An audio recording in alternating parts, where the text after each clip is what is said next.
전 세계에서 순위를 꼽자고 말하는 것들 중에 단연 압도적으로 선택받는 것, 전 세계 206개국 중 남녀노소 국적 관계없이 엄지를 치켜드는 것이 무엇인지 아시나요? 여기 미국의 작은 마을에서 엄마 아빠와 함께 행복한 일상을 살아가던 한 여성이 있습니다. 그런 그녀는 동양인 때문에 엄마를 잃게 되었고, 동양인 때문에 엄마를 만나게 되었다는 이상한 일들을 겪었다고 하는데요. 전 세계에서 이것만큼은 군말 없이 한국이 단연 세계 최고라고 말하던 것을 자신의 것으로 가질 수 있었던 그녀는 전미 50개 주 중에서도 단 3%만이 경험할 수 있다는 극적인 성공을 한국 때문에 거두게 되었다고 하는데, 과연 그녀에게 어떤 일이 있던 것인지 그 이야기 지금 바로 시작하겠습니다. 제게는 아주 특별하고 또 한편으로는 많이 아팠던 과거를 떠올리게 하는 일이 있었습니다. 저는 리디아 폴 모건이라고 합니다. 저는 엄마와 아빠 그리고 저까지 이렇게 우리 세 가족 정말 행복하게 살아가고 있었어요. 그런데 저희 엄마는 어렸을 때 교통사고로 돌아가셨습니다. 그런데 그 가해자가 중국인이었고 게다가 음주운전을 했다고 하더라고요. 아직도 그날의 소식을 들었을 때의 충격이 생생해요. 엄마를 잃었다는 사실과 함께 사건을 일으킨 상대가 동양인이었다는 점이 오래도록 제게 깊은 상처를 남겼습니다. 그때부터 저는 동양인이라면 누구든 가까이 하기가 두려웠고 은연중에 모두를 거부하게 됐어요. 지금 생각하면 매우 편협하고 어리석은 태도였지만 어린 마음에는 그 사고가 너무 무섭고 미웠던 거죠. 엄마가 떠나신 뒤 저는 아빠와 단둘이 살게 되었어요. 아빠께서 생계를 위해 작은 치킨집을 운영하시면서 열심히 일하셨는데 사실 매출이 그리 좋은 편은 아니었습니다. 그래도 아빠는 늘 최선을 다하셨죠. 문제는 아빠가 항상 가게에 매달리다 보니 제가 집에서 혼자 지내는 시간이 지나치게 많아졌다는 거예요. 어린 시절엔 또래 아이들과 놀고 싶고 학교에서 있었던 일들을 엄마나 아빠에게 이야기하고 싶잖아요. 그런데 아빠는 새벽까지 가게에 나가 계시기 일쑤였고 집에 돌아와도 피곤함에 금세 잠들어 버리셨거든요. 저는 어느새 혼자서 조용히 시간을 보내는 것에 익숙해지게 됐어요. 물론 그 시간이 너무 외롭고 불안하기도 했지만 별다른 방법이 없었죠. 학교 생활도 참 힘들었습니다. 친구들은 모두 자기들끼리 무리지어 다니고 저는 그 속에서 대화에도 잘 끼지 못하고 그저 수업만 마치면 곧장 집으로 돌아오는 편이었죠. 얼굴에 늘 어두운 표정을 짓고 있으니 저를 먼저 반겨주려는 친구도 거의 없었어요. 늘 집에 혼자 지내는 게 일상이었다 보니 어울림이라는 것에 적응할 수가 없었습니다. 또한 대학에서 가끔 동양인 학생들을 보면 제 안에서 숨겨놨던 불편한 감정이 튀어나와서 제대로 대화할 수가 없었고 그래서 늘 혼자만의 세계에서 살았습니다. 그러다 보니 제 성격도 저도 모르는 사이 꽤 의기소침해져 있었죠. 그런 제가 어느 날 학교에서 정말 예상치 못한 상황을 맞이하게 됐어요. 같은 반에 한국인 남학생이 있었는데 그 친구가 꾸준히 저에게 말을 걸어오더라고요. 정우진이라는 친구였는데 사실 그 친구가 동양인이라는 사실만으로도 저는 경계심부터 들었어요. 속으로 왜 하필 동양인이 나한테 다가오는 거지? 하는 생각을 떨칠 수가 없었거든요. 그런데 우진이는 저와 달리 반에서 공부도 잘하고 친구들도 많았어요. 그런데 그 한국인 남학생 우진이가 정말 끈질기게 저에게 다가오는 겁니다. 제게 같이 점심 먹을래? 오늘 수업 재밌지 않았어? 같은 소소한 말을 자꾸 건네줬어요. 사실 마음 한구석에서는 아니 왜 자꾸 싫다고 피하는데 이렇게 친절하게 구는 거지? 날 불쌍하게 보는 건가? 하는 의심도 들고 한편으론 그래도 이렇게 말 걸어주는 사람이 있네 하고 조금씩 고마움을 느끼기도 했어요. 하지만 처음엔 그 마음을 드러내지 않고 계속 뒷걸음질 쳤죠. 적당히 거리를 두자 괜히 다가갔다가 또 상처받을 수도 있어. 이렇게 스스로를 다독이면서요. 근데 말이죠. 이때까지만 해도 저는 그 우진이가 저에게 어떤 영향을 줄지 상상도 못했습니다. 그런데 삶이라는 건 이렇게 예측 불가능한 방향으로 흐르곤 하더라고요. 저희 아빠는 동네에서 아주 작은 치킨집을 운영하고 계셨어요. 사실 규모가 큰 것도 아니고 번듯한 프랜차이즈도 아니다 보니 하루하루가 늘 빠듯했죠. 장사도 잘 안 됐어요. 아빠는 늘 밝아 보였지만 월세도 제대로 내지 못해서 걱정이 한가득 쌓여있는 아빠의 뒷모습을 전 종종 볼 수 있었습니다. 그래도 아빠는 엄마가 안 계신 빈자리를 잊으려는 듯 가게 일에 몰두하곤 하셨어요. 어쩌면 저보다는 아빠가 더 외롭고 힘드셨을 수도 있겠죠. 그럼에도 아빠는 제 앞에서 늘 밝은 표정을 지으려고 노력하셨어요. 리디야, 괜찮아, 우리 곧 잘 될 거야 라는 말을 입에 달고 사셨으니까요. 하지만 현실은 녹록지 않았습니다. 닭을 튀기는 기계는 낡았고 작은 소도시 외진 곳이었으니 손님 수가 많을 리 없었어요. 저 역시 방과 후에 가게로 종종 들르긴 했지만 딱히 거들어야 할 만큼 일이 많지도 않았습니다. 그저 아빠 일할 때 옆에서 잔일이나 하는 정도였죠. 가게를 아빠 혼자 지키는 모습을 보면 제 마음도 찡했지만 그렇다고 제가 뭘 할 수 있는 건 없었어요. 그래서 늘 집에서 혼자 시간을 보내며 마음속으로 우린 왜 이렇게 힘들게만 살아야 할까? 이런 생각만 했던 것 같아요. 이런 제 모습을 아빠는 눈치채셨는지 어느 날 조심스레 물어보셨어요. 리디야, 혹시 학교에서 힘든 일이라도 있니? 아니면 마음에 걸리는 거라도 있니? 제가 대답을 회피하자 아빠는 한숨을 쉬시곤 언제든 아빠는 내 편이니 이야기하고 싶으면 말해줘. 그 말이 고마우면서도 괜히 제 속마음을 들키기 싫어서 사실 엄마를 잃은 슬픔도 깊었고 외로웠고 아빠를 보면 불쌍했고 그냥 슬픔과 외로움이 뒤엉켜서 너무 복잡했습니다. 그런 가운데 학교에서 제게 말 걸어주던 한국인 친구 우진이가 눈에 자꾸 밟혔습니다. 그 친구는 언제나 환한 표정으로 사람들을 대했고 성적도 늘 상위권을 유지했죠. 보통 공부를 잘하는 친구들은 자기들끼리만 어울리거나 아니면은 관심 없는 사람에게는 별 신경도 안 쓰는 경우가 많잖아요. 그런데 그 친구는 틈만 나면 점심 같이 먹을래? 라든지 오늘 영어 과제 함께 해볼래? 하는 식으로 말을 거니 가뜩이나 복잡한데 불쾌했습니다. 어느 날 학교 도서관에서 책을 읽고 있었어요. 그런데 언제 왔는지 우진이가 제 옆자리에 앉아 혼잣말처럼 말을 하더라고요. 나도 우리 집엔 아빠가 안 계셔. 그래서 엄마랑 단둘이 살아. 처음엔 그냥 그런가 보다 했는데 괜히 순간 묘한 동질감이 느껴졌습니다. 하지만 또 바로 경계심이 생겨서 괜히 피해버렸습니다. 제 스스로도 왜 이러는지 모르겠는데 그 친구가 동양인이라는 건 사실이었으니까요. 그러던 어느 날이었어요. 저에게 정말 큰 사건이 벌어지고 말았습니다. 사실 지금 생각해도 아직 가슴이 두근거리지만 그 일이 없었다면 아마 저는 평생 동양인에 대한 편견을 버리지 못한 채 살아갔을지도 몰라요. 그만큼 제게는 인생을 바꿀 만한 큰 사건이었어요. 그날은 제가 집에서 혼자 있었던 늦은 밤이었습니다. 아빠가 야간까지 가게를 봐야 해서 아마 새벽쯤이나 들어오실 예정이었죠. 저로서는 평소처럼 조용히 숙제를 하다가 일찍 잠들 생각이었어요. 그런데 문득 현관문을 두드리는 소리가 들리는 거예요. 보통은 그렇게 늦은 밤에 누가 올 리가 없거든요. 뭐지? 아빠는 아직 올 시간이 아닌데 하면서 몰래 문틈으로 밖을 내다봤죠. 그런데 문 밖에서 들려오는 익숙한 목소리가 있었어요. 바로 학교에서 저에게 말을 걸어오던 그 한국인 친구 우진이었어요. 너무너무 놀라서 아니 너 여긴 어떻게 알고 왔어? 왜 온 거야? 라고 물었더니 그 친구가 제 지갑을 들고 보이면서 이거 학교에 두고 갔길래 가져다 주러 왔어 라고 하더라고요. 순간 내 지갑을 일부러 이렇게 늦은 밤에까지 가져다 주다니 왜 이리 친절하지? 싶었지만 그래도 고마운 마음이 컸습니다. 하지만 여전히 완전히 마음을 열긴 어려워서 고마워 짧게 말하고는 얼른 문을 닫아버렸어요. 그런데 우진이가 돌아간 뒤 약 30분 정도 지났을까요? 또다시 문을 두드리는 소리가 들리는 거예요. 저는 이번에도 혹시 우진이인가? 할 말이 더 있나? 하고 생각했어요. 그래서 아까처럼 경계심이 좀 풀려서 이번에는 별 의심 없이 문을 열었죠. 그런데 문을 열자마자 눈앞에 택배기사 복장을 한 남자가 서 있었어요. 등에는 커다란 상자 같은 걸 메고 있었는데 왠지 모르게 불길한 기운이 전해졌어요. 뭐지? 하고 머뭇거리는 찰나 그 남자가 제 팔을 확 잡아채면서 조용히 해? 하고 위협을 하는 거예요. 너무 무서워서 비명을 지르고 싶었지만 그 사람이 제 입을 틀어막으려 해서 어떻게 해야 할지 정말 막막했어요. 머릿속이 하얗게 변하고 아빠도 없는데 이대로 난 어떡하지? 하는 생각이 스쳤죠. 그런데 그때였어요. 밖에서 누군가 달려오는 발소리가 들리더니 누군가가 강도를 세게 밀쳐냈습니다. 그 사람은 다름 아니라 조금 전 집에 다녀갔던 한국인 친구 우진이었어요. 리디야 괜찮아? 하고 물어보며 제 옆에 서서 바로 강도에게 달려들더라고요. 정말 믿기지 않을 만큼 빠른 동작으로 우진이는 덩치도 큰 강도를 순식간에 제압하기 시작했고 빨리 경찰에 신고해, 리디야. 저는 정신을 차려 휴대폰으로 경찰에 신고했습니다. 다행히 경찰이 금방 도착했고 강도는 체포됐습니다. 경찰이 상황을 파악한 뒤에야 저는 비로소 안도감이 몰려와서 눈물을 왈칵 쏟았어요. 경찰이 사건 경위를 물어볼 때 저는 중간중간 말을 더듬었지만 우진이가 옆에서 차분하게 상황을 정리해줬어요. 제가 학교에서 지갑을 주워서 가져다 주러 왔다가 혹시 리디아가 혼자 있을까봐 조금 더 주변에 있다가 돌아가려 했는데 문이 열리는 소리가 들리더니 무슨 일이 있는 것 같아서 뛰어왔어요. 그 말이 참 고맙고 따뜻하게 느껴졌습니다. 만약 우진이가 없었다면 저는 큰 봉변을 당했을지도 몰랐으니까요. 그날 밤에 일을 겪고 나서 제가 그 한국인 친구 우진이를 바라보는 시선이 완전히 바뀌게 됐습니다.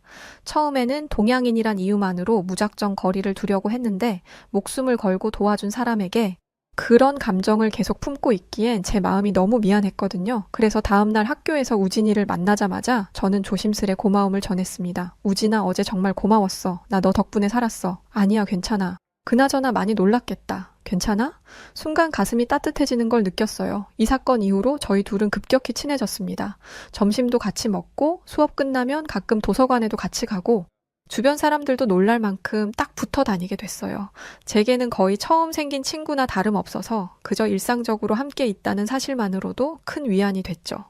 동양인이라는 이유로 거부하던 제 마음이 조금씩 풀어지고 그래, 모든 동양인이 나쁜 건 아니지 라는 당연한 이치를 깨닫는 과정이기도 했습니다. 그렇게 제 삶이 우진이 덕분에 조금은 밝아지는 듯 했는데 또 다른 문제가 생각하지도 못한 곳에서 터졌어요. 어느 날 아빠가 평소처럼 치킨집에서 일하시다가 갑자기 쓰러지신 거예요. 듣기로는 과로와 스트레스가 누적돼서 건강이 악화됐다고 하던데 저는 처음엔 그냥 몸이 좀 안 좋으신 줄 알았죠. 그런데 동네 분들이 보시기에도 심상치 않았는지 곧바로 구급대에 연락해 주셨고 아빠는 응급실로 실려가셨어요. 저는 학교에서 긴급 전화를 받고 황급히 병원으로 달려갔는데 솔직히 막막함에 눈물만 났습니다. 엄마도 없는 상태에서 아빠마저 이렇게 쓰러지시면 저는 어쩌면 좋을까 싶었어요. 다행히 아빠가 생명을 잃을 정도로 위중한 상태는 아니었지만 병원비가 문제였어요. 미국의 의료비가 얼마나 비싼지는 많이들 알고 계시겠죠? 응급실에만 방문해도 적게는 한국 돈으로 130만 원에서 390만 원이 나와요. 입원을 하게 되면 입원비만 하루에 적게는 260만 원에서 많게는 2천만 원도 나옵니다. 저희 아빠는 당분간 입원 치료를 받아야 하고 학생인 제가 이 많은 병원비 어떻게 감당해야 하나 하는 현실적인 걱정과 혹시 아빠가 잘못되면 어쩌나 하는 감정적 걱정이 교차하니 정말 앞이 막막했습니다. 병실 한 구석에 앉아 고개를 떨구고 있었는데 그때 우진이가 병원으로 달려왔어요. 그리고 저를 보자마자 말했죠. 리디야, 괜찮아? 어떻게 된 거야? 아버님은 괜찮으시대? 라며 걱정 가득한 표정을 지었습니다. 저는 그 모습을 보니 울컥해서 우진이에게 안겨 말했어요. 아빠 생명에는 문제 없대. 근데 병원비랑 아빠 가게랑 다 어떡해. 하소연하고 말았어요. 우진이는 제 손을 잡고 진정해 리디야. 그리고 할 수 있는 걸 하나씩 해보자.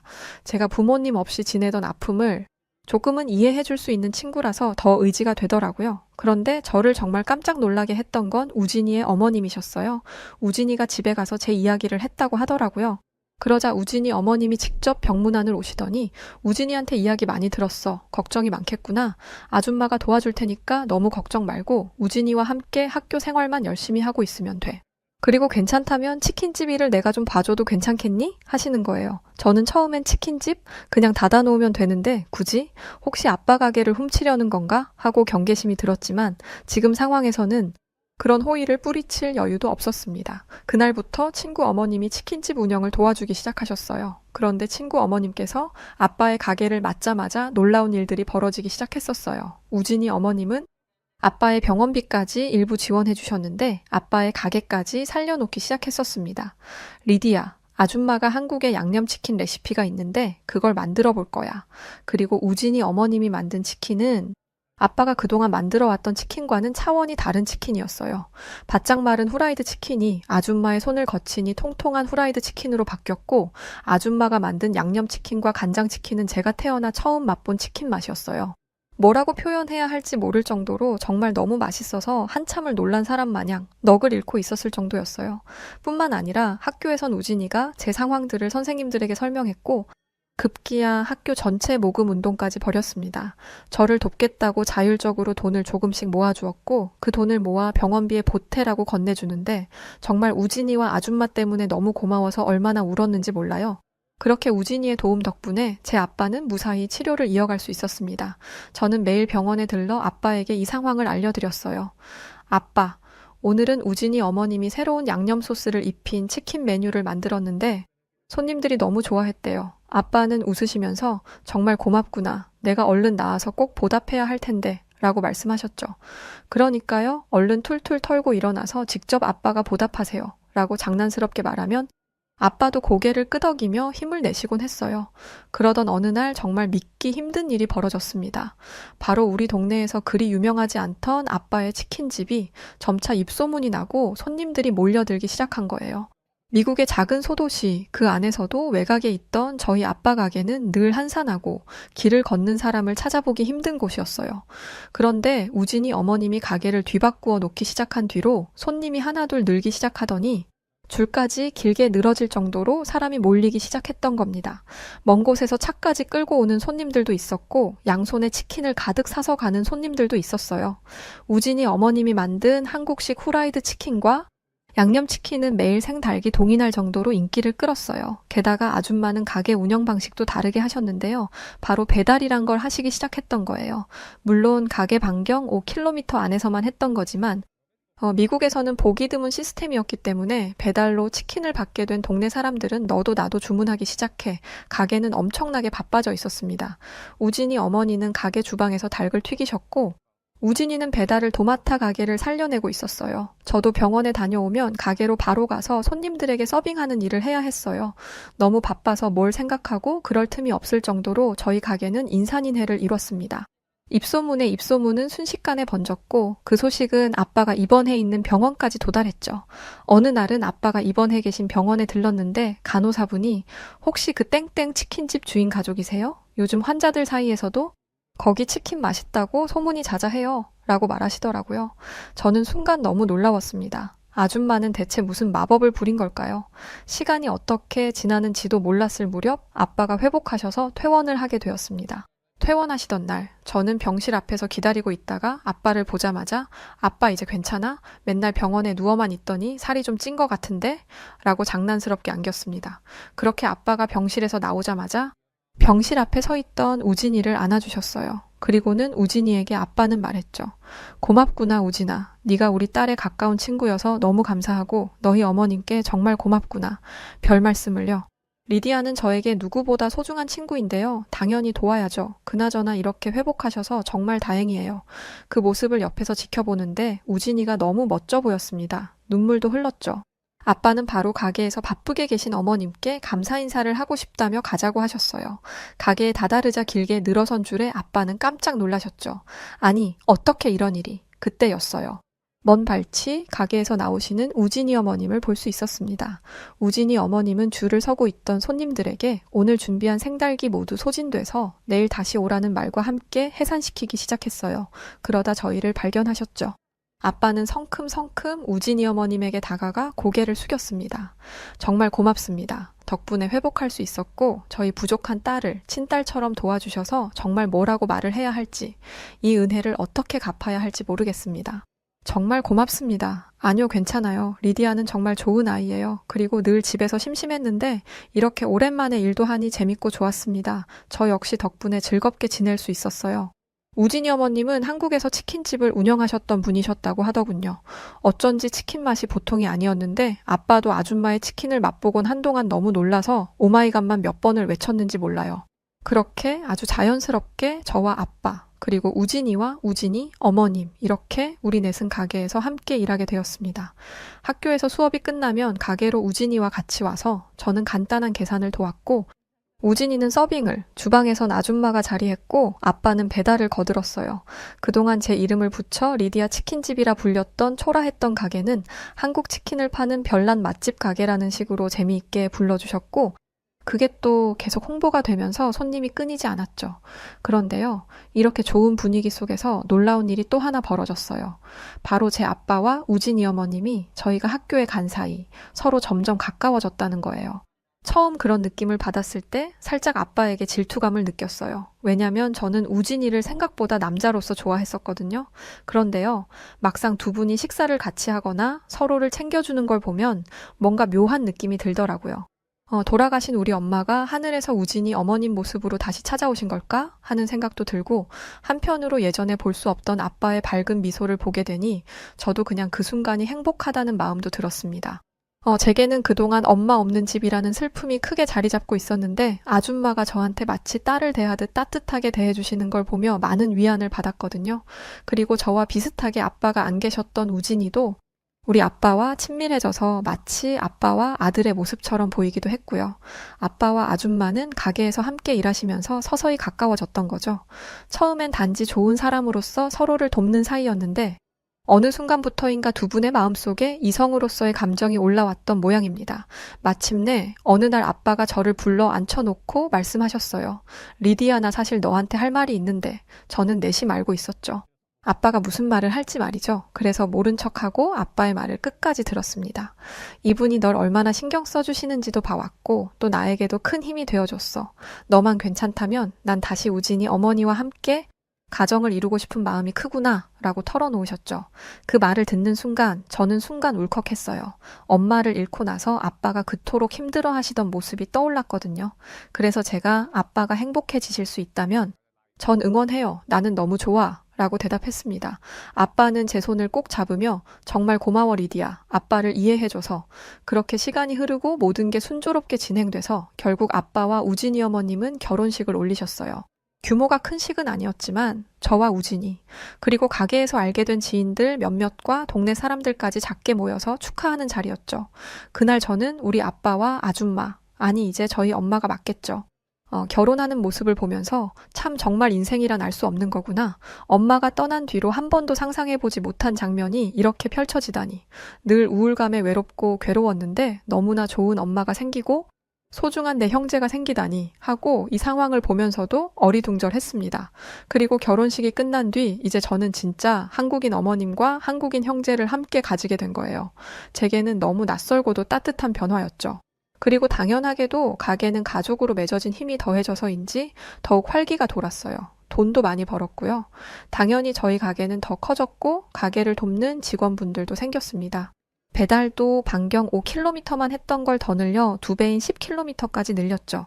우진이는 이제 제가 진짜 가족이 돼서 그런지 학교에서 아주 딱 붙어 다녀요. 거의 보디가드 수준이죠. 그런데 한 가지 더 즐거운 소식이 있었어요. 바로 다 함께 한국으로 여행을 가기로 결정한 거예요. 새엄마는 우리 가족 모두 열심히 살았고 너희도 이제 조금 있으면 방학이니 우리 가족 다 같이 한국을 직접 보면 좋을 것 같아. 한국에는 내가 만든 음식보다 훨씬 더 맛있는 음식들이 가득하고 볼거리도 많아 라고 말씀하셨고 아빠도 나도 한국 문화에 대해 좀 배워보고 싶어. 사랑하는 우리 아내의 조국인데 남편인 내가 당연히 가봐야지 라고 하시면서 여행 날짜를 잡으셨죠. 저는 여행 소식에 너무 기뻤습니다. 어릴 때 엄마를 잃고 늘 우울감 속에 살던 제가 태어나 가족들과 첫 여행을 떠나게 된 것이었으니까요. 더군다나 이렇게 훌륭한 우리 새엄마와 우진이가 태어난 조국으로 여행을 간다는 것에 너무 두근거리고 심장이 떨렸습니다. 이렇게 저는 큰 변화를 맞이하게 됐습니다. 엄마를 잃은 상처로 시작된 제 인생이 역설적이게도 우리 엄마를 죽게 했던 같은 동양의 나라 친구였던 우진이와 우진이의 어머님 덕분에 이렇게 환하게 빛나게 된 것이었어요. 물론 한국과 중국은 완전히 다른 국가라는 것도 알게 되었고요. 그리고 우진이는 사실 저보다 한 살이 많았어요. 그래서 우진이를 오빠라고 부를까 하다가 너무 쑥스럽고 닭살이 돋아서 아직까지는 그냥 이름을 부르곤 해요.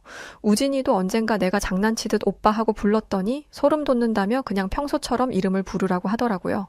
시간이 지나고 저희 가족은 한국행 비행기에 드디어 올랐습니다. 비행기가 상공을 향해 힘차게 날아오르는 순간 저는 심장이 두근거리고 귀에서는 자꾸만 웅 하는 소리가 났어요. 처음 겪는 고도감 때문인지 자리에 앉아 있는데도 몸이 붕 뜨는 느낌이 들어서 여러 번 안전벨트를 확인하고 창밖을 내다보곤 했습니다. 아빠는 창가 쪽에 앉아 흐뭇한 미소로 저를 바라보셨어요.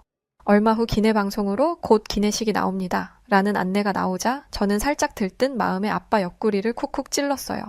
아빠 나 비행기에서 밥 먹는 거 정말 신기해. 어떤 음식이 나오는 걸까? 아빠는 웃으며 지금껏 우리가 닭만 봐서 그런가? 뭘 먹든 반가울 것 같은데? 하고 농담을 건네셨어요.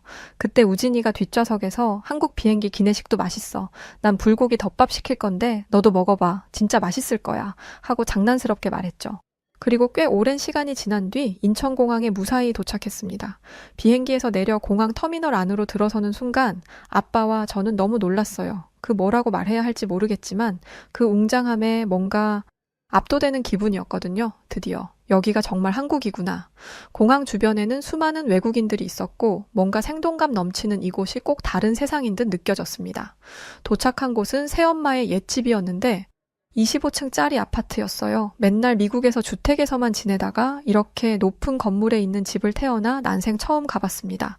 한때는 우진이의 할아버지와 할머니가 살던 집이라고 하셨는데 지금은 새엄마의 오빠, 즉 외삼촌 가족분들이 사용하고 계셨죠. 집 안에 들어서자마자 엄마와 외삼촌은 서로 부둥켜 안고 오랫동안 못 본 가족들 이야기를 나누셨어요. 그리고 아빠와 저를 소개하셨죠. 소식을 엄마로부터 들어서 알고 있었다며 너무 반갑게 맞아주었습니다. 저녁상이 차려지고 저와 아빠는 완전히 새로운 세계를 경험했어요.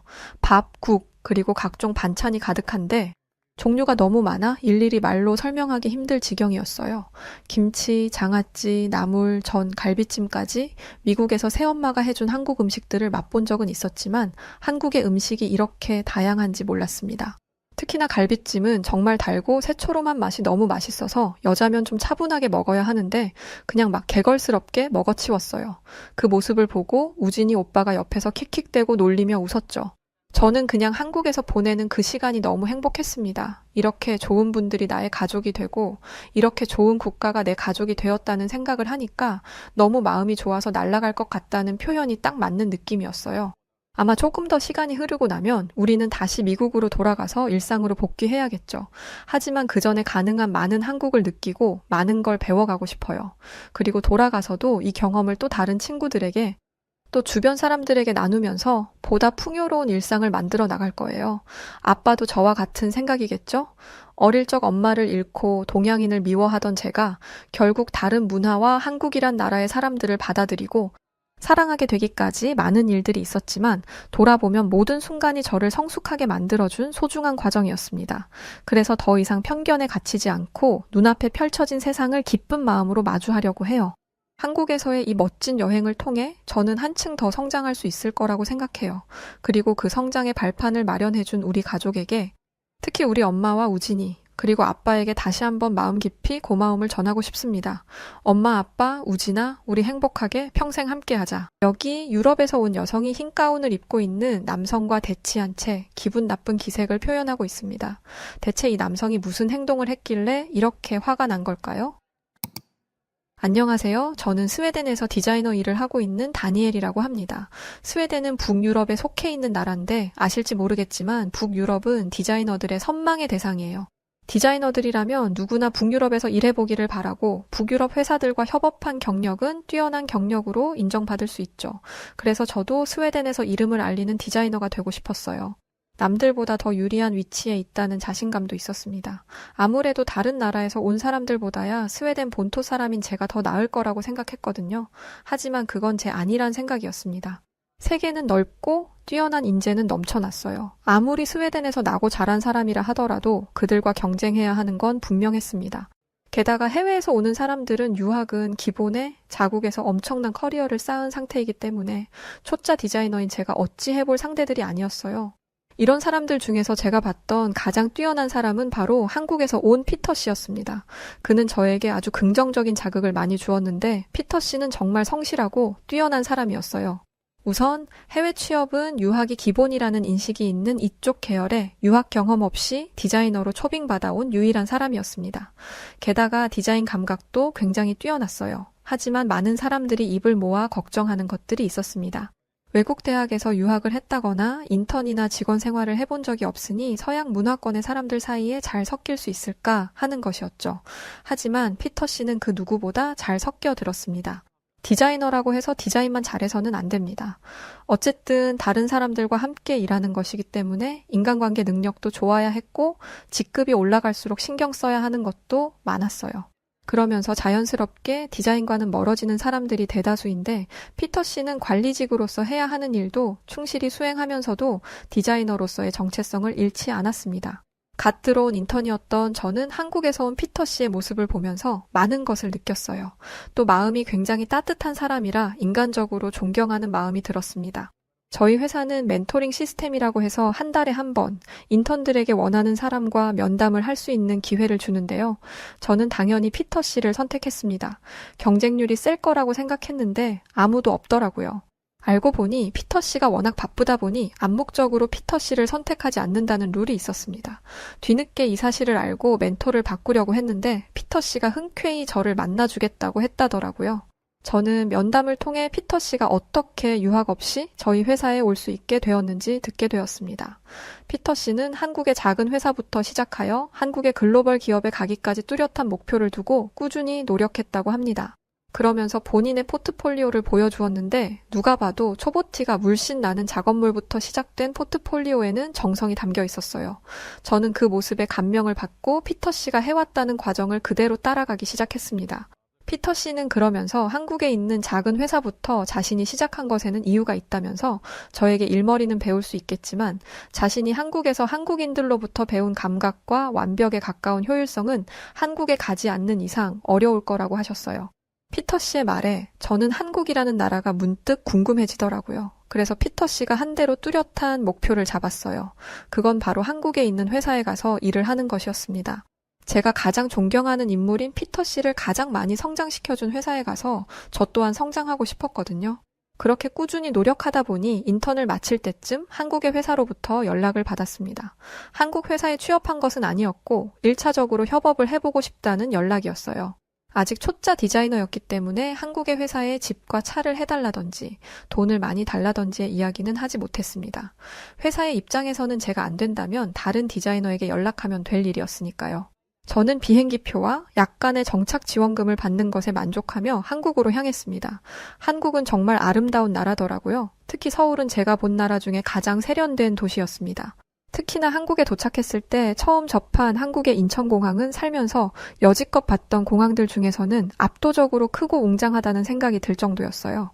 그리고 한국 회사의 배려로 작은 원룸에서 지낼 수 있게 되었어요. 월세가 정말 비싸던데 그게 해결되었다 보니 걱정될 게 없었습니다.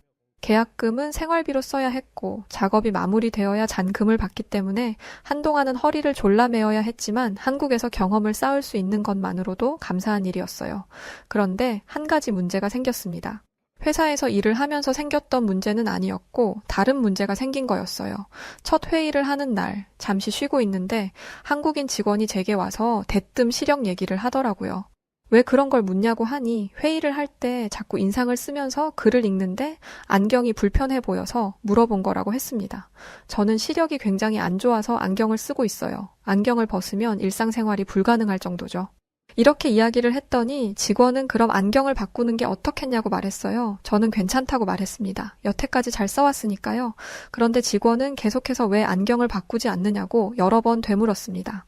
조금 짜증 나더라고요. 안경 바꾸는데 한두 푼 드는 것도 아니고 본인이 바꿔줄 것도 아니면서 자꾸 물어보는 게 기분이 썩 좋지 않았습니다. 제가 쓰고 있는 안경도 스웨덴에서 한 50만 원 정도 주고 샀던 거거든요. 사실 안경이 오래된 것이긴 했어요. 스웨덴에서 안경 한번 맞추려면 큰 돈이 들기도 하고 시간도 많이 걸리다 보니 한번 안경을 맞추면 몇 년은 기본이고 10년 넘게 쓰는 분들도 있으니까요. 직원은 애써 웃는 제게 회사 주변에 안경점이 있으니 그곳으로 가라고 했고 이내 회의가 시작되었습니다. 회의를 잘 마치고 회사를 나오는데 정말 안경점이 있더라고요. 안경을 바꾸고 싶다는 생각이 들었지만 제 주머니 사정을 생각하고는 돌아섰습니다. 시간도 오래 걸릴 테고요. 그런데 며칠 동안이나 안경 생각이 제 머리를 떠나지 않았어요. 또 안경을 바꾸지 않고 가면 그 직원이 돈이 없어서 안경을 못 바꾼다는 걸 알아차릴 것 같았습니다. 제가 며칠 지켜보니 그 직원은 여러 디자인의 안경을 돌려서 끼더라고요. 대체 돈이 얼마나 많으면 옷 바꿔 입듯 매번 여러 안경들을 바꿔서 쓸 수 있을까 싶었습니다. 저렇게 돈이 많으니 안경 하나 맞추는 건 일도 아니었겠죠. 여기까지 생각이 닿으니 안경을 맞추겠다는 결심이 섰습니다. 수중에 돈이 많은 건 아니었지만 매일 들어가는 생활비를 조금 줄이면 괜찮을 것 같았어요. 그래서 가장 먼저 안과를 갔습니다. 그런데 이때부터 이상한 일이 벌어졌어요. 안경을 맞추러 안과 병원에 왔다고 하니 안과 병원 직원이 이상하다는 표정과 말투로 안경을 맞추려면 안경점을 가야지 왜 병원에 왔냐고 묻는 게 아니겠어요. 저도 직원만큼이나 어이가 없었습니다. 안경을 맞추려면 시력을 검사해야 하는데 시력을 검사하려면 병원에 오는 게 당연하잖아요. 시력 검사를 해달라고 요청하니 직원은 이상하게 생각하면서도 진료 대기를 걸어주었습니다. 그렇게 예약을 하고 집으로 돌아가기 위해 병원을 나가려는데 직원이 저를 붙잡았습니다. 그리고 직원은 또 한 번 이상한 이야기를 했어요. 제게 5번째 순서이니 기다리라는 것이었죠. 스웨덴에서는 예약하면 며칠이나 뒤에 진료받을 수 있기에 집으로 가려던 것인데 전 당연히 이 상황이 당황스러우면서도 제 인생에 처음 있는 일이라 깜짝 놀랄 수밖에 없었습니다. 하지만 제 순서가 오기 전에 병원 문이 닫혀서 진료를 못하고 돌아갈 수도 있을 거라는 가정도 하고 있었어요. 하지만 제 순서는 금방 왔고 시력 검사는 일사천리로 이루어졌습니다. 모두가 프로페셔널했고 기계들은 뭘 모르는 제가 봐도 최신식이었어요. 스웨덴에서도 시력 검사를 했지만 이 정도는 아니었는데 놀라웠죠. 그렇게 시력 검사지를 들고 안경점으로 향했습니다. 제가 시력 검사지를 안경점 사장님께 건네주자 사장님은 당황한 기색으로 검사지를 보았어요. 그런데 그때 그 사장님은 도무지 이해할 수 없는 황당한 말을 들려주었습니다. 이걸 병원에서 하고 왔냐고 물어봤었고 당연히 저는 시력 검사를 병원에서 안 하면 어디서 하냐며 안경점 사장님께 말씀드렸습니다. 그랬더니 사장님은 고개를 갸웃거리며 제게 물었어요. 아, 한국에 오신 지 얼마 안 되셨죠? 제가 그렇다고 하자 안경점 사장님은 어쩐지 그런 것 같다며 한국에서는 안경점에서 시력 검사를 진행한다고 알려주었습니다. 말도 안 되는 소리였어요. 어떻게 병원이 아닌 곳에서 시력 검사를 할 수 있어요? 그건 불법 아닌가요? 저는 안경점 사장님이 돈을 쉽게 벌려고 불법을 저지르는 것이라 생각했습니다. 제가 이런 생각을 한다는 것을 느꼈는지 사장님은 한국의 안경점은 국가가 인정한 자격을 가진 사람들이라 시력 검사를 진행하고 안경을 가공하는 것까지 할 수 있다고 알려주었어요. 저는 반신반의하는 표정으로 사장님을 바라보았습니다. 그러자 사장님은 자신만만한 말투와 표정으로 다시 한번 시력 검사를 해줄 테니 한번 해보겠냐고 물었어요. 저는 검사가 시작되자마자 제가 괜한 의심을 했다는 걸 깨달았습니다. 사장님은 여러 기계를 사용해가며 제 시력을 검사했는데 병원에서 검사하는 것보다 더 자세하게 느껴질 정도였어요. 게다가 정확했습니다. 사장님은 저에게 난시가 있다고 말했어요. 이건 병원과 스웨덴에서 확인한 바였습니다. 그런데 사장님은 무언가 이상하다며 제가 기존에 쓰고 있던 안경을 집어들었어요. 그러고는 왜 렌즈에는 난시가 없는 것으로 되어 있냐 묻더라고요. 저는 그럴 리가 없다고 말했습니다. 그런데 사장님은 확신에 찬 목소리로 이건 난시가 적용되지 않은 게 맞다며 혹시 사물이 두 개로 번져 보이지 않느냐 물었어요. 저는 그렇다고 말하며 그래도 안경을 쓰면 어느 정도 교정이 된다고 이야기했습니다. 그러자 사장님께서는 그건 교정이 안 된 거라고 하며 렌즈로 교정이 됐다면 겹쳐 보이지 않는 게 정상이라고 하더라고요. 스웨덴에서 만든 제 안경은 한국 돈으로 약 50만 원 정도였습니다. 게다가 제작 기간에는 2달이나 걸렸어요. 만드는 게 까다롭다며 남들보다 비싸게 오래 걸려 맞춘 것이었는데 잘못 만들어질 리 없다고 생각했죠. 저는 제가 비싸게 주고 산 안경이 완전히 불량이라는 것을 인정하고 싶지 않았기 때문에 난시가 적용되기는 했지만 아주 약하게 적용된 건 아니냐 물었습니다. 그러자 사장님은 그게 불량이라는 증거라며 안경테처럼 생긴 것에 렌즈를 이리저리 끼더니 안경 하나를 건네주었어요. 저는 깜짝 놀랐습니다. 세상이 다르게 보였어요. 사장님은 제가 쓰던 안경과 지금 건네받은 안경을 돌려가며 쓰게 했는데 저는 사장님의 말을 인정할 수밖에 없었습니다. 2달이나 걸려서 받은 50만 원짜리 안경은 제대로 만들어지지 않았던 것이었어요. 안경점 사장님의 능력은 여기서 끝이 아니었습니다. 사장님은 제 안경을 살펴보더니 안경 알이 빠진 적 없느냐 묻더라고요. 가끔 한 번씩 안경 알이 빠지고는 한다 말하니 사장님은 안경 알이 안경테보다 작게 재단되었다며 이 안경은 애초에 잘못 만든 것이라고 했습니다. 50만 원씩이나 주고 산 안경이라 속상하겠다는 말까지 덧붙였죠. 머리가 띵한 기분이었어요. 한국의 사장님은 보자마자 아는 문제를 스웨덴 안경사는 직접 만들면서도 몰랐다는 것이었으니까요. 지금보다 돈이 없던 학생 시절에 아르바이트를 하며 차곡차곡 모은 돈으로 맞춘 안경이 이 지경이었다니 속이 쓰렸습니다. 제가 속상해하자 사장님은 안경테를 고르다 보면 기분이 조금 나아지지 않겠냐며 안경테를 이것저것 추천해주기 시작했어요. 사장님 말대로 기분이 조금 나아지기는 하더라고요. 그런데 이번엔 다른 이유로 마음이 불편했습니다. 지금까지 나눈 대화로 짐작해보건대 한국의 안경사는 스웨덴 안경사보다 훨씬 뛰어난 능력을 가지고 있는 것 같았어요. 당연히 훨씬 비쌀 거고 안경테도 마찬가지겠죠. 저는 사장님께 마음에 드는 안경테의 가격을 물었습니다. 그런데 저는 사장님께서 말해준 가격을 듣고 제 귀를 의심했어요. 왜냐하면 그 안경테 가격은 2만 원이었습니다. 저는 부가세나 다른 금액이 별도로 들어가는 것이냐 물었는데 그런 것이 아니고 정말 가격이 2만 원이었어요. 알고 보니 제가 고른 안경이 행사 중이던 안경이었던 겁니다. 행사가 진행되지 않는 안경테도 4만 원에서 비싸야 7만 원 정도 하더군요. 장난감 같이 허술한 안경테도 아니었습니다. 제가 아는 브랜드였어요. 이건 정말 화가 나더라고요. 유럽에서 안경이 가장 유명한 브랜드는 덴마크 회사입니다. 이 회사는 같은 유럽 국가임에도 불구하고 가격을 매우 비싸게 받습니다. 디자인 값이라는 게 있다는 건 제가 누구보다 잘 알기 때문에 이것이 문제라고 생각하지 않았어요. 그런데 안경테가 저렴한 걸 알고 나니 이번엔 렌즈의 가격이 문제였어요. 안경테는 이렇게 저렴하게 팔고 렌즈를 비싸게 팔 수 있는 거니까요. 안경테를 고르니 사장님은 테를 들고 안쪽으로 들어갔습니다. 그러면서 30일 정도 걸린다고 하더라고요. 그 정도 걸릴 거라고 예상은 했습니다. 그래서 저는 결제는 지금 해야 하는지 아니면 찾으러 올 때 하는 건지 물었어요. 그랬더니 사장님은 웬 뚱딴지 같은 소리를 하더라고요. 저에게 어디 잠깐 나갔다 오시려냐는 질문을 했기 때문이었어요. 저는 뭔 소리를 하는 건가 싶어 30일 뒤에 찾으러 오라는 게 아니었냐 물었습니다. 그러자 사장님이 오히려 저를 더 이상하게 보며 한 달 뒤가 아니라 30분 뒤에 라고 말하는 게 아니겠어요? 저는 저희가 영어로 소통하기 때문에 소통에 오류가 난 거라고 생각했습니다. 그런데 제가 이해한 게 정확했어요. 사장님은 정확히 30분이라고 표현했고 결제는 안경을 써본 뒤에 하면 된다고 했습니다. 사장님이 안경점 안쪽으로 들어가자 기계가 작동하는 소리가 났어요. 저는 정말 30분이 걸리는지 확인했습니다. 그런데 30분 타이머는 15분 만에 꺼지고 말았어요. 사장님은 안경이 완성되었다며 15분 만에 깨끗한 안경 하나를 대령해 주었습니다. 그 모습에 전 솔직히 좀 기분이 나빴었습니다. 왜냐면요. 아무래도 저렴한 가격이었기 때문에 너무 대충 만들어준 게 아닐까 싶어서였죠. 그래서 순간 화가 났어요. 저는 화를 꾹 참으며 물었습니다. 이게 정말 전부라고요? 다른 것도 아니고 안경을 15분 만에 만들다뇨? 너무 대충 만드신 거 아닌가요? 그러자 사장님은 이게 완성본이라고 대답했죠. 저는 어렸을 때부터 안경을 썼기에 몇 번이나 안경을 바꿨습니다.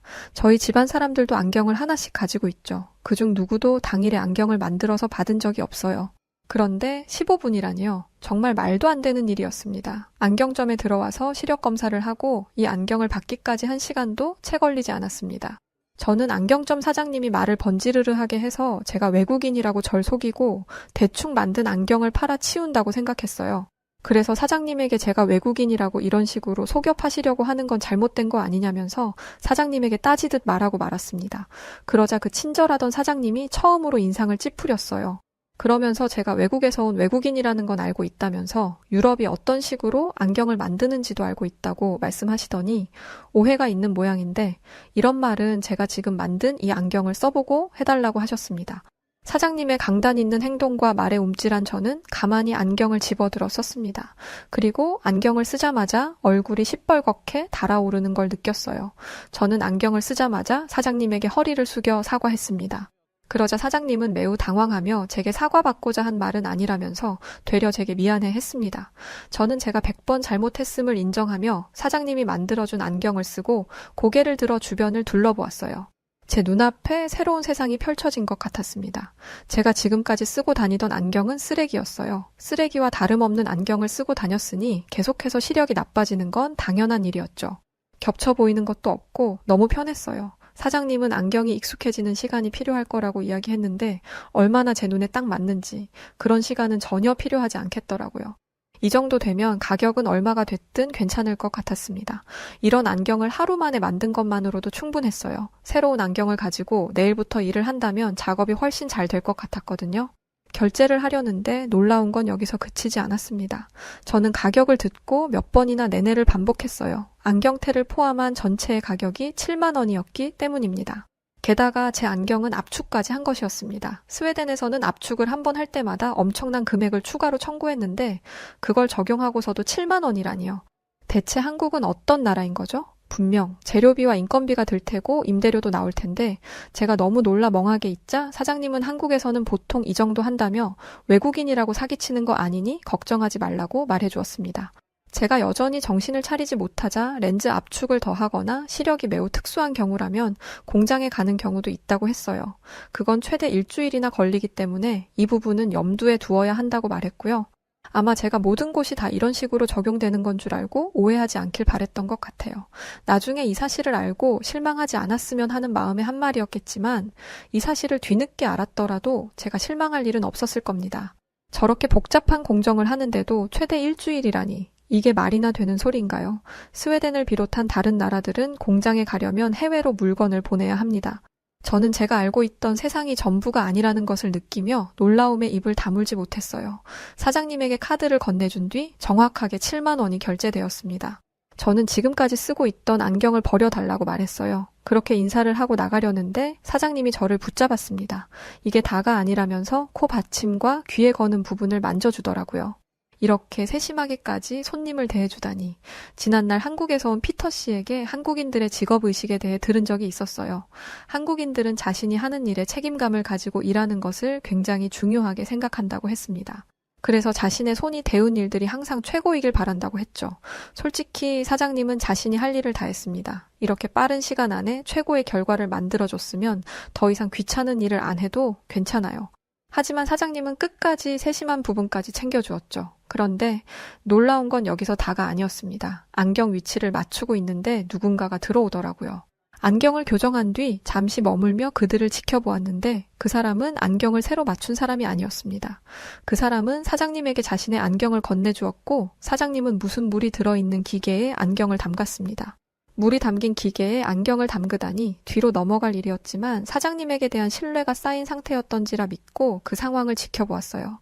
이내 기계가 소리를 내며 작동하기 시작했고 잠시 후 사장님은 안경을 꺼내 빛에 안경을 비춰보더니 안경을 닦아주었습니다. 그러고는 갑자기 도구를 꺼내 코받침대를 분리하더라고요. 저는 분리된 코받침을 보고 깜짝 놀랐습니다. 이물질이나 물때가 가득 끼어 있었거든요. 제가 화들짝 놀라자 사장님은 이런 것을 처음 봤냐며 코받침은 소모품이라 일정 시간이 지나면 갈아 끼워야 한다고 했습니다. 정말 놀랍지 않나요? 게다가 사장님은 이 모든 걸 하는데 돈을 받지 않았어요. 가끔 오는 손님인데 이 정도는 간단한 것이라 서비스 차원으로 해준다고 했죠. 아니, 안경을 바꾸면 얼마나 바꾼다고 그런 사람을 위해 이런 서비스를 해주는 게 말이 되나요? 제 반응에 사장님은 한국에서는 이런 걸 노동이라 생각하지도 않고 이런 게 신기하다면 한국만의 정이라고 생각해주면 된다고 하셨습니다. 제가 태어난 스웨덴에서는 식당에서 물을 한 잔만 마셔도 돈을 지불해야 합니다. 그런데 한국은 이런 걸 그냥 정이라는 걸로 그냥 해준다니요. 사장님에게서 지난날 한국에서 왔던 제가 존경하던 피터 씨의 모습이 보였습니다. 피터 씨도 자기 팀원들의 일이라면 두 팔 걷고 나서서 일을 도왔어요. 사람들이 하는 일도 많은데 왜 굳이 남의 일을 도와주냐? 저 사람이 자기 일을 제대로 하지 못하면 저 사람이 책임을 지게 되는 거다라는 말을 하면 피터 씨는 항상 이 정도도 함께 못하는데 어떻게 한 팀이라고 할 수 있겠어요? 라고 대답했습니다. 제가 가장 존경하는 사람과 우연히 만난 안경점에 사장님이 똑같은 마인드를 가지고 있다니 한국인들이 어떤 성격을 가지고 있는지는 다른 사람을 겪어보지 않아도 알겠더라고요. 제 생각은 정답이었습니다. 함께 일을 하면서 만난 사람들 모두 굉장히 훌륭했어요. 모두가 자기 일에 자부심을 가지고 일을 했죠. 저는 한국에 있는 동안 정말 많은 것을 배웠습니다. 일을 잘하는 방법도 있었지만 그중에 가장 값진 배움은 사람의 마음을 사는 방법이었어요. 단순히 일을 잘하는 게 아니라 그 사람과 인간적인 관계를 만들어가는 것. 이건 돈을 주고도 못 배우는 아주 위대한 가르침이라고 생각합니다. 한국에서의 경험은 제게 정말 너무 큰 도움이 되었고 그 경력을 인정받아 스웨덴에서 디자이너로 활동을 이어가고 있습니다. 이게 불과 몇 년 전인데 한국에서 얻은 가르침 덕분에 그 몇 년 사이에 훨씬 높은 자리에 앉게 되었어요. 얼마 전까지만 해도 피터 씨와는 멘토와 멘티 관계로 만났었는데 이제는 함께 일을 하는 동료로서 자리를 지키고 있습니다. 물론 피터 씨와 아주 가까이 있지는 못하고 먼 자리에서 피터 씨를 쫓아가는 수준밖에 못 되지만요. 다시 기회가 된다면 한국의 기업과 또 다시 일해보고 싶은 마음이 간절합니다. 자, 오늘은 스웨덴에서 한국에서 왔다던 피터 씨에게 일을 배우다 한국을 알게 되고 한국까지 가서 일을 하게 되었던 그녀가 한국의 안경점에서 겪었던 에피소드였네요. 오늘 사연 어떻게 들으셨나요? 오늘 사연이 재미있으셨다면 구독과 좋아요, 알림 설정 부탁드리고요. 그럼 지금까지 다양한 사연들을 읽어드리는 여우튜브 송은지였습니다. 영상 끝까지 시청해주신 구독자분들 모두 진심으로 감사드립니다. 고맙습니다.